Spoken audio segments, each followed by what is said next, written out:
এটা কি দেখেন, হুইল পাউডার, একটু হলুদের গুঁড়া, একটু থালি মাজা লিকুইড, এই তিনটা একসঙ্গে করে বোতলে ঝাঁকিয়ে নিয়ে একদম একটা মগে গুলে নিয়েছি, ওইখান থেকে ঢেলে বোতলে নিয়েছি।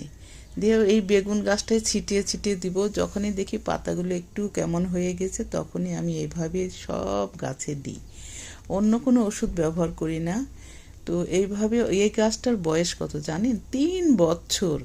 এত বেগুন খেলাম এই গাছ থেকে, এখনো দেখেন ছোট বড় অনেক বেগুন আছে, অনেক বেগুন আছে। তো ভাবলাম একটু আগাগুলো কেমন হয়ে গেছে একটু ছিটিয়ে দিই। আর এখানে এই যে মরিচ গাছটাতে অনেকগুলো লম্বা লম্বা হয়ে মরিচ ধরেছে, 3টা মরিচ গাছ আছে, অনেক ফুল এসেছে, অনেক মরিচ ধরেছে। তো এইভাবে এই গাছে আমি পরিচর্যা করি, আপনারাও করবেন। আমি বাহির থেকে কোনো কেনা ওষুধ দিই না।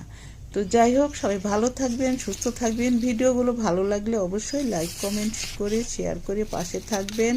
সুন্দর কমেন্ট করবেন যাতে আরেকটা নতুন ভিডিও বানাতে পারি।